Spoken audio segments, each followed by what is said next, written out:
Eddie. I'm honored to have been asked to speak today at the Lymphomathanon.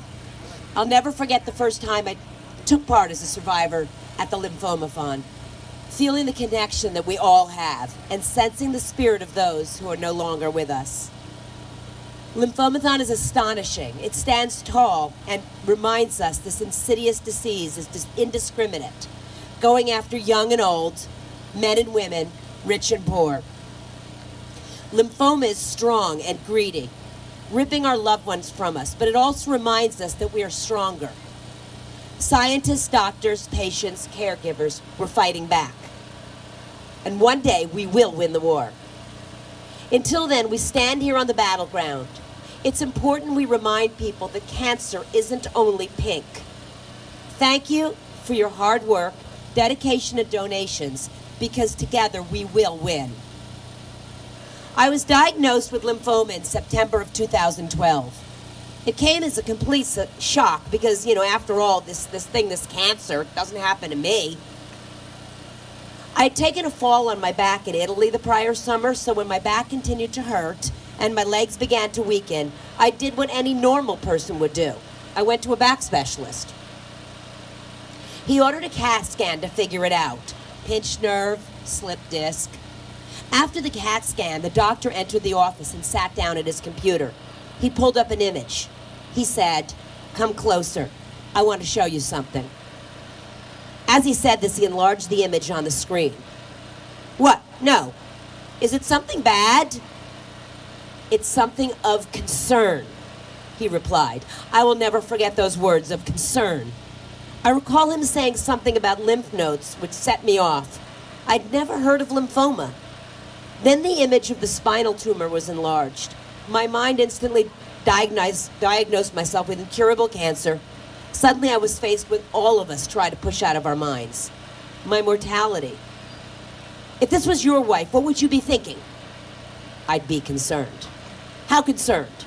Very concerned. I couldn't stay in the room. I couldn't leave the room. I couldn't escape my body, clearly ravaged with the deadly disease. I couldn't escape my impending death. There was no way out. No door, no doorknob. Just the image on the screen, which I refused to look at. I left the office quite hysterical. It was the first and last day I lost self-control. My husband talked me down from the ledge, and I got ready to face the next steps of what would be a long, painful, frightening journey. I was first diagnosed with follicular lymphoma. A plan for R-CHOP was decided. However, my legs continued to weaken and rendered it hard for me to walk. A neurologist originally diagnosed the tumor on my back as a coincidental benign tumor. He planned to wait to remove it until after the chemo, but suddenly decided he better remove it to keep me from becoming paralyzed. But when I woke from the surgery, I found out it wasn't a benign tumor. Rather, the lymphoma had transformed to an aggressive, deadly form. Lymphoma B. It was formed in my central nervous system. Not good.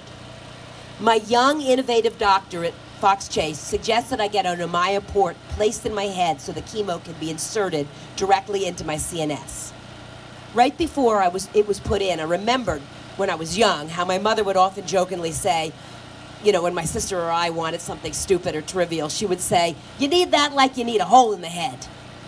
Well, for the first time I was able to say to my mother, "Yeah, I need this exactly like I need a hole in the head," literally. I went through 6 rounds of in and outpatient chemo and then an auto stem cell transplant, as my oncologist felt the lymphoma would relapse without a transplant. People often ask me, "Do you ever wonder why me?" My response was always no. I was just so glad it wasn't one of my kids. During one of my biopsies, I sat with my mother, my constant rock, and looked over as she sat hunched over, reading the New York Times on her iPad. And I thought to myself, my God, for her, this is Zoe or Zach. This was the nightmare she was living. Unimaginable. And I looked out at many of you who are living or live just that worst nightmare. And there are no words. During my illness, I worried about dying before the kids could really remember me. I also fretted about the bad moments, the stupid things I've said and done that can be more vivid in a person's memory than the good ones. Will they remember my wicked moments more clearly than my far more loving ones? So what will they remember? I hope they remember how much I love them. I also no longer worry about growing older. My dear father, when he was alive, would always say to people, "Don't grow old." I now know that growing old would be a privilege. So today I'm back to life. I am back to work as a teacher, a caregiver, a career I'm passionate about, and next to my children and family gives my life its deepest meaning. And I wonder, could this really have happened to me?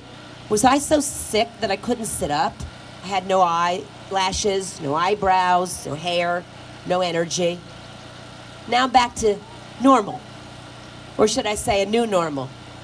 Life as a survivor is a changed life. I faced death and won, but I will never again believe it couldn't happen to me. Relapse or new cancer is a real threat to lymphoma survivors. That said, I do believe I'll be one of the lucky ones. I believe a positive outlook and love and strength of family and friends really do have an effect on the physical body. I was wrong in the doctor's office that day. There was a doorknob. The doorknob was all of the people who loved me and continue to love me daily. Together we walked through the door and emerged on the side of life.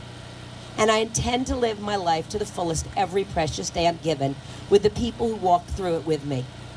Today I have danced with Ned for 3.5 years. Please take today to remember all the people you love and who love you. Don't take a second for granted. Don't wait to do the things you want to do. Take that vacation. Upgrade your kitchen. Take the time to talk to the people that you love. Take the time to tell them how deeply you love and admire them. Say, "I love you," regularly. You never know when it may be your last chance to utter those words. Thank you.